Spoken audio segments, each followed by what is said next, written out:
Your energy bills are going up again. That's what happens when you put this numpty in charge. The answer, my friend, is blowing in the wind. The answer is blowing in the wind. Ed Miliband said a vote for Labour would be a vote to bring your bills down. Only Labour offers a plan for real change to cut energy bills for good with GB Energy, our new publicly owned energy company. Keir Starmer said a vote for Labour would be a vote to bring your bills down. We want to, as you rightly say, set up Great British Energy. That's a publicly funded, a publicly owned company which is owned by the taxpayer, making money for the taxpayer by investing in clean British power. Now, clean British power is, renewables, which is about a third of the price of fossil fuels at the moment, and that ought to bring down the household bills by about £400. Oh, £400. And so far, they've betrayed you. The energy price cap has been raised by 6.4%. It could cost you about 111 quid a year more. Bills have now risen several times under Labour, and at this rate, they'll probably go up again. While our Energy Secretary, known behind the scenes as Wallace without the grommet, spends his time doing social media videos aimed at children...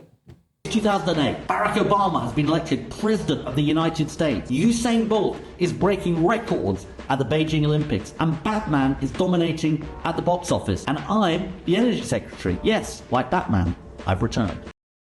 There's other things that return that you don't particularly want, to be fair. But anyway, people in Britain are freezing to death. Donald Trump says... Will drill, baby, drill. Ed Miliband and Keir Starmer say, Bill, baby, Bill. In fact, Ed Miliband's own team now finally admit that his net zero obsession will make your bills even higher in the short term. He didn't say that during the election, did he? Labour said GB Energy would swoop in and make us all better, create loads of jobs. Now we see the pillock in charge of GB Energy and we think, hang on a minute, what even is this thing? Yes, it will help bring energy prices down. When? Well, it's a matter for government and policy to decide. But as the boss of this and as someone who is driving forward the ambition of the government, you surely have an idea in your head of when that central pledge to the people of reducing their bills by £300 will come into action. It is not in the remit of Great British Energy to work out exactly how that energy costing gets through to the consumer. Honest, have you ever seen a man more out of his depth? Oh, grief. Anyway, let's have a look and see who's on the board of GB Energy, and it includes former trade unionist, someone who was in charge of Crossrail, I think, as well, which I believe came in late and over budget. Don't let Ed Miliband make excuses for you and your loved ones being poorer and colder. The news that energy bills are rising is going to be worrying for many families. It's happening because we're so reliant on fossil fuels, in particular gas. And the markets that determine the price of those fossil fuels are controlled by the decisions of petrostates and dictators. So we've seen a 15% rise in the price of wholesale gas. He is reportedly a millionaire himself. In fact, in that clip, I felt like he had quite a nice suntan there. I just wonder if he went away over half-term. I wonder if he did, and if so, how did he get there? But anyway, whatever. But don't let that champagne socialist make excuses. This is on him. We have discovered a gas field that could fuel the UK for a decade, and he won't touch it.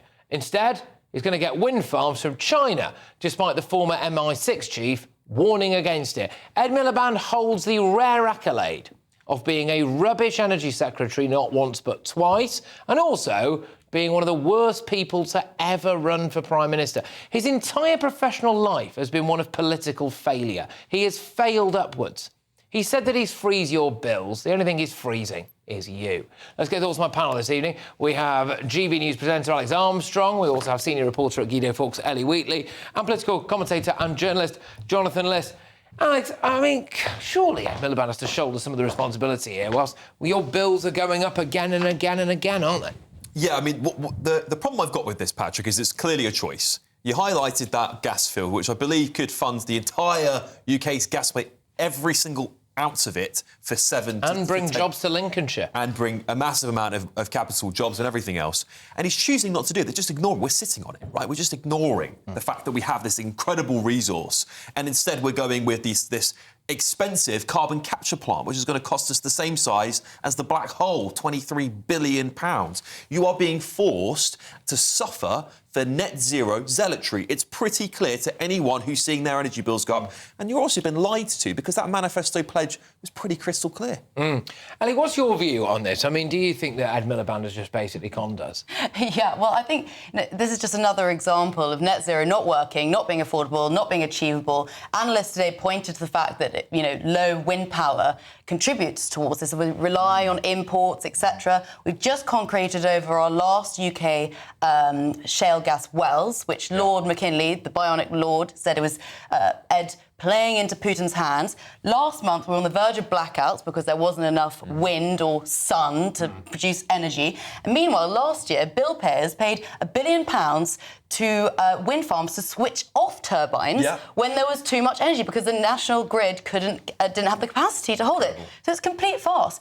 Also, by the way, this idea that Ed's been touting that net zero and growth go hand in hand has actually been shredded by Labour's own side. Tony Blair's think tank literally came out saying that Labour's promise in their manifesto, again, that the net zero will deliver 650,000 jobs by 2030, canned. They say on this trajectory it will be 350,000 by 2050, and that the government should not be focusing so much on green energy and more on our grey industry. Well, let's bring Jonathan in here, because, it's about time that someone stood up for Ed Miliband. Really. I've made the case that he's a political failure. I stand by that based on his record, really. I mean, do you think we're being led here in an environmental sense by someone who is just a complete dud? No, I don't think he's a complete dud. He's been in office for 7 months, and Labour never said that bills were going to come down within 7 months of taking power. Clearly, this is a long-term objective. If we agree with the basic point that climate change is real, which the vast majority of people and obviously scientists say is, just sort of fact, then we have to do something about it, and we have to also, lead by example if we want bigger countries to do their bit as well. Obviously, we can't do it alone. So that means that we do have to have real targets and not just talk about what we're going to do 10 years from now, but actually do it now. So that means investing in green and clean energy and sort of making it an investment so we can actually get jobs. Didn't say in the election, though, that in the short term, but your bills are going up. It's not Ed Miliband that's deciding right now what bills are going to be. It is Ofgem, which is like which the government can control. The Tories famously put a cap on it. Which was condemned. Which, when Labour wanted that, was condemned as Marxism by the Tories. Well, funnily enough, Keir Starmer's now more right wing than Tories. Well, I tell you, you should be supporting him then, shouldn't you? No, I'm not. Well, I don't support that kind of capital economics. But however, the point is that Keir Starmer, this is a choice. You're being made to suffer. They can stop this. They can stop your energy bills going through all-time highs. And let's not forget the elderly, who are being the seniors of this country, who have paid their taxes their entire life, who've had that taken away from them. Well, I disagree. I disagree, and I've said I disagree with that many times. One, for net zero, which they didn't vote for. Two, for Alex, a lot of the problem here, and you were just mentioning this, Ellie, a second ago, about the national grid just doesn't have the capacity, and also part of the responsibility of this has to... it's because the Conservatives got rid of so much of our energy storage facilities in the last government. The Tories are certainly to blame. I'm just saying,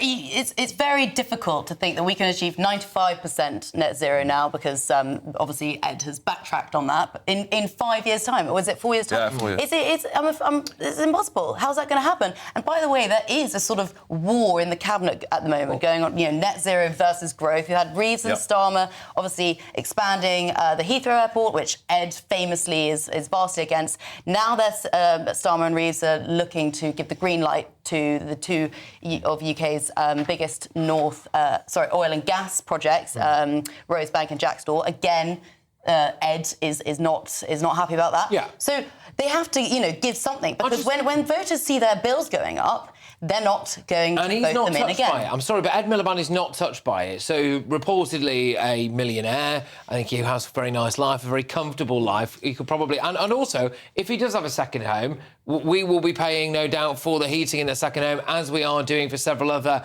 MPs and cabinet ministers as well. So I don't think they're really touched by this. And I think that's a bit hypocritical. Yeah, that's the same. It's the liberal London elite, isn't it? The Islington elite, which are, of course, never touched by the issues that the people they tax, same as the farmers. But interestingly, like Boris Johnson, you mean? Well, sure. But interestingly, Ed Miliband, he ran that organisation. He's got that organisation that allegedly he is the head of, that he funds, and he gets all these reports from them. I mean, he can't be getting good information from these people who he's clearly bankrolling. Yeah, I don't know, he might just be these bankrolling people, but I'd take your point at face value.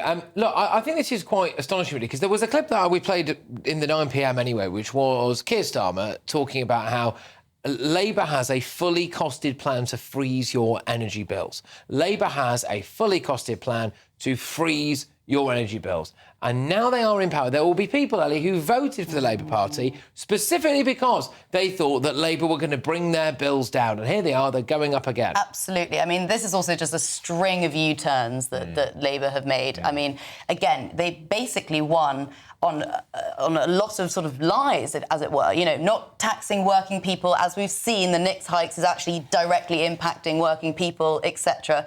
All of those sort of promises that have been completely... I mean, they talk about not trusting the Tory parties. How can you trust Labour? Yeah. I don't think that anyone was voting, or very few people would have been voting on that pledge alone. Cost of living, it's the Economist. Yes, look, if you get to the stage where we had in 2022, where, you have gas and electricity as such an overwhelming component of the cost of living, then obviously the government will step in, just as Liz Truss did. I mean, the one thing I supported Liz Truss for was that thing that she did the day before the Queen died, where so everyone got the rebate. That was obviously a necessary thing to do. We're not at that crisis stage right now. If we do get close to that, then obviously the government will have to step in. Well, they're still going to be £600 more a year than they were in 2022.